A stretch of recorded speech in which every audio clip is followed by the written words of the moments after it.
안녕하세요. 알기 쉬운 한자풀이 14강 시작하겠습니다. 먼저 구불곡, 바구니 곡자입니다. 대나무나 쌀이나무로 만든 바구니 모양을 보고 만드는 글자로 다른 글자와 합쳐서 읽을 때 모두 바구니라는 뜻으로 쓰이고, 바구니는 나무를 구부려서 만든다 하여 혼자 쓸 때는 이 바구니에서 파생돼 나온 구불곡자의 뜻으로 쓰입니다.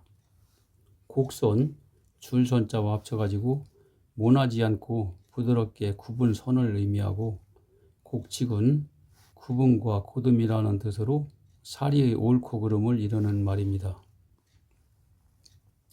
별진, 조개진자, 바닷물이 빠진 갯벌을 언덕엄자로 표현했고, 조개는 살이 나와서 움직이기도 하고 집어넣고 돌덩이처럼 있기도 한다고 해서 그런 변화를 보인다 해서 변화할 화자를 이런 모양으로 변형해서 쓰고 있고, 조개들이 갯벌에 펼쳐져 있는 모양을 한일자로 표현해서 만드는 글자입니다. 종합해서 보면 갯벌에서 껍데기와 살이 변화를 보이면서 펼쳐져 있는 조개들이다 해서 다른 글자와 합쳐서 읽을 때는 모두 조개진이라고 쓰는 글자입니다. 조개들은 자기 몸을 방어하기 위해서 빛을 내는 조개들이 많이 있다고 합니다. 갯벌에서 밤에 반짝거리는 조개무리처럼 밤하늘에 반짝이는 게 별이다 해서 혼자 쓸 때는 이 조개에서 파생된 별이라는 뜻으로 쓰입니다. 일지이라고 하면 그 나라의 천간과 지지를 합친 말 또는 그 나라의 운세라는 뜻입니다. 농사농자, 옛날에는 농기구를 만들 줄 몰라서 키조개 같은 큰 조개 껍질을 나무에 묶어가지고 농기구로 사용했다고 합니다. 큰 조개 껍질을 농기구로 사용하여 밭을 갈고 바구니에 씨앗을 담아 뿌리는 게 농사라는 뜻입니다. 농사, 논밭에 씨를 뿌리고 가꾸어 거두어들이는 농작물 재배 과정의 일을 말하고, 농업은 농사짓는 일이나 직업이라는 뜻입니다. 절구구자, 곡식이 잘 씌어지도록 안에 돌기가 있는 절구 모양의 글자고요. 구치라 하면은 이치자를 합쳐서 곡식을 찢는 절구처럼 음식을 잘게 부수는 어금니를 말합니다. 까치작자, 위에 절구구자를 넣고 아래쪽은 세조자에서 윗부분을 생략해서 이렇게 쓴 글자와 합쳐가지고 흰 털이 나 있는 배 부분이 절구처럼 생긴 새가 까치다 해서 까치작이라고 만든 글자인데, 이 글자 위에 진면자를 넣은 글자가 백길사, 옴길사자입니다. 즉 까치가 새로운 집을 지을 때 기존의 까치집을 마치 옮겨놓은 것처럼 똑같은 모양으로 베껴서 짓는다 해서 백길사, 옴길사라고 하는 글자고요.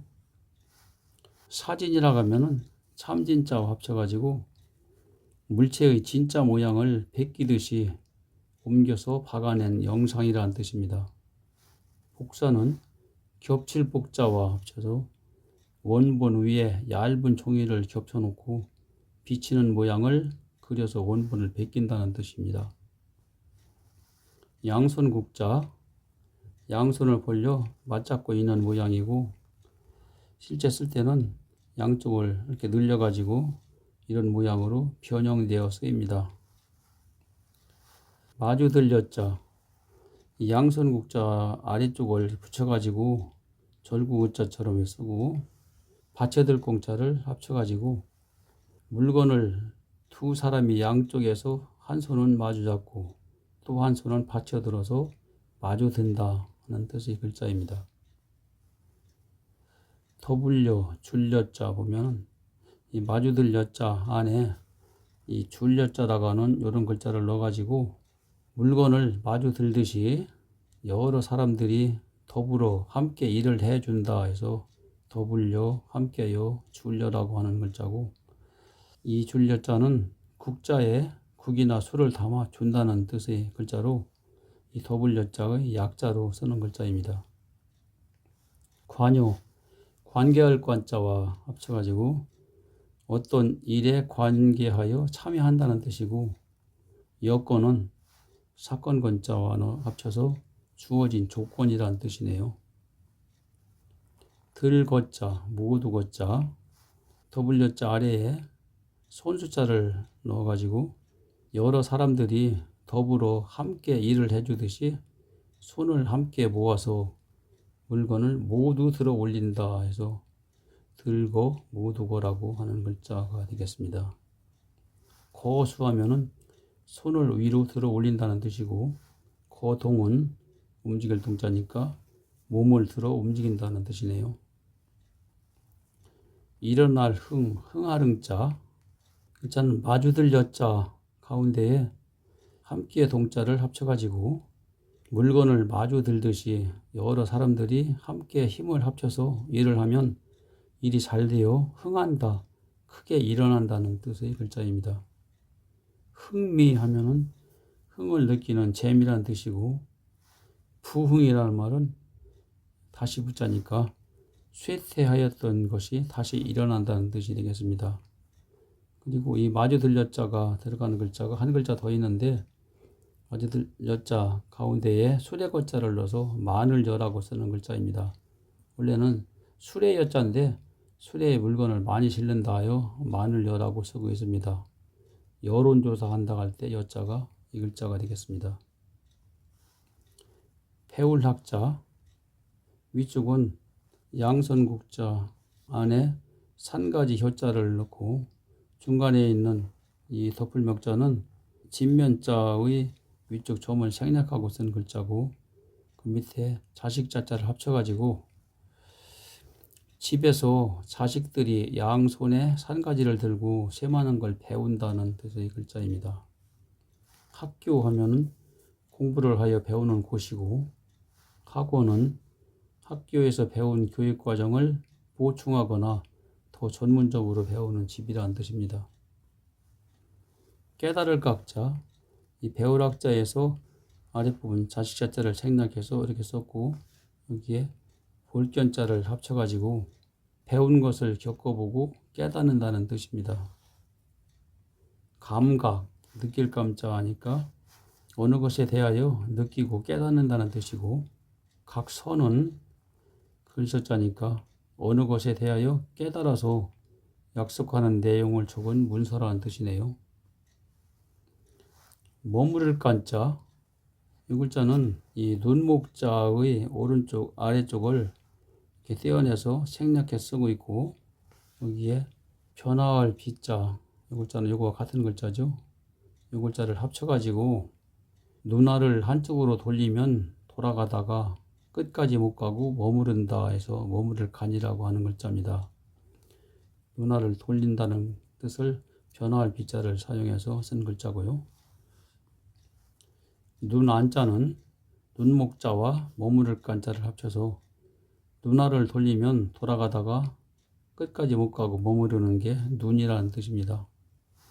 안구, 공구자니까 공처럼 생긴 눈알이라는 뜻이고, 안과는 과목과자니까 전문 과목이 눈병을 치료하는 병원이라는 뜻이 되겠습니다. 뿌리근, 근본 근자, 나무 목자에 머무를 간자를 합쳐가지고 가지가 뻗어나간 곳까지만 뻗어나가다가 더 이상 안 나가고 머물러 있는 나무의 뿌리라는 뜻입니다. 뿌리는 나무가 자랄 수 있는 근본 바탕이다 해서 근본근이라고도 하는 글자입니다. 근본, 근본본자 합쳐가지고 나무의 뿌리라는 뜻으로 사물의 본질이나 본바탕을 말합니다. 근원은 근원원자와 합쳐서 나무의 뿌리와 물줄기의 시작점을 뜻하며 사물이 비롯되는 근본이라는 뜻입니다. 원망할 한자, 마음심변에 머무를 간자를 합쳐서 안타까운 일이나 후회스러운 일이 마음속에 머물러 있어 뉘우치며 원망하는 한이란 뜻이네요. 한탄, 탄식할 탄자를 넣어서 원망스러운 일이 생겨서 한숨을 쉬며 탄식한다는 뜻이고, 원한은 원자도 원망할 원자니까 원통한 일을 당하여 마음이 응어러진 원망이란 뜻입니다. 막힐 한자, 언덕 부자와 머무를 간자를 합쳐서 길을 가다가 앞에 언덕이 있어 더 이상 못 가고 머무르도록 길이 막혀 있다는 뜻입니다. 한계, 경계 개자니까 막혀 있는 경계로 힘이나 책임, 능력 등이 다다를 수 있는 범위라는 뜻이고, 한정은 정할 정자니까 수량이나 범위 따위를 제한하여 정한다는 뜻입니다. 은은자, 세근변에 머무를 간자를 합쳐서 눈알이 돌아가다가 머무를 때 보이는 흰자위처럼 흰색의 새가 은이라는 뜻입니다. 은상, 상줄상자와 합쳐서 금상 다음에 해당하는 2등상을 말하죠. 은행, 여기서 행자는 기관이라는 뜻으로 쓰이는 글자입니다. 은을 다루는 상점 또는 기관이라는 뜻으로 과거 중국에서 은이 화폐의 기준이 되어 은을 거래하던 상인조합에서 유래한 말입니다. 물러날 개자, 어느 곳으로 간다는 착받침과 머무를 간자를 합쳐가지고 어느 곳에 머물러 있다가 뒤로 물러난다는 뜻입니다. 퇴근, 부지런할 근자와 합쳐가지고 일터에서 근무를 마치고 물러나 집으로 돌아간다는 뜻이고, 퇴원은 병원에 머물러 있던 환자가 물러나서 병원을 나오는 것을 말하네요. 어질양, 좋을 양자, 이 글자는 풍구지라는 모양을 그려놓은 글자인데 위의 점은 거친 곡식을 위에서 흘려내리는 모양이고, 이 변화할 빗자는 알곡으로 변화시키는 모양이고, 나머지는 이 풍구 모양을 그려놓은 글자입니다. 합쳐보면은 거친 곡식을 위에서 아래로 흘려내리며 바람으로 좋은 곡식을 가려내는 풍구라 해서 풍구량자인데, 이 풍구질을 해서 가려낸 곡식은 좋다 해서 좋을 양이라고도 하고 또 어질 양이라고도 합니다. 양심, 어진 마음, 즉 좋은 마음씨란 뜻이고, 양호는 좋을 호자와 합쳐서 매우 좋다는 뜻이네요. 밝을 랑자, 좋을 양자와 달월자를 합쳐서 보름달처럼 좋은 달이 밝다는 뜻이고, 명랑은 흐린 데가 없이 밝고 환하다는 뜻입니다. 낭보, 알릴 보자니까 밝고 기쁜 소식을 알린다는 뜻이 되겠습니다.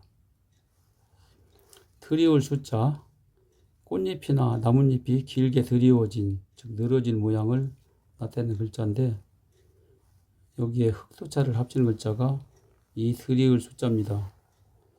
아까 나온 드리울 숫자에 흑도자를 가운데다 이렇게 넣어가지고 꽃잎이나 나뭇잎이 길게 늘어진 것처럼 국토의 변방이 한쪽으로 길게 드리워져 있다 해서 국토가 드리워진 모양을 나타낸 글자가 되겠습니다.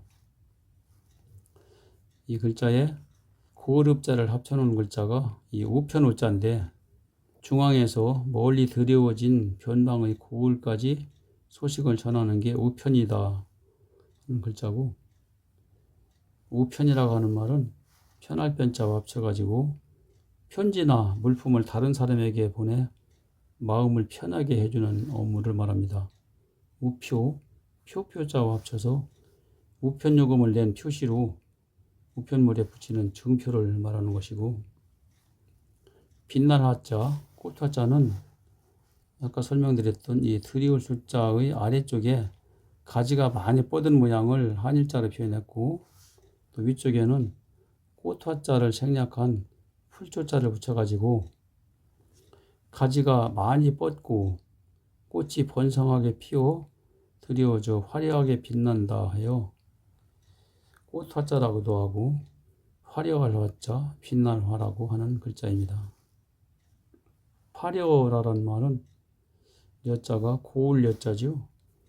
합쳐서 환하게 빛나며 곱고 아름답다는 뜻이고, 화호는 혼인할 혼자니까 빛나는 혼인이라는 뜻으로 남의 혼인을 아름답게 이루는 말입니다. 지금까지 설명드린 글자들을 이렇게 나열을 해놨습니다. 그리고 단어도 이렇게 나열을 해놨으니까 한번 읽어보시면 복습하는 데 도움이 될 것 같습니다. 이상 14강 강의를 마치겠습니다.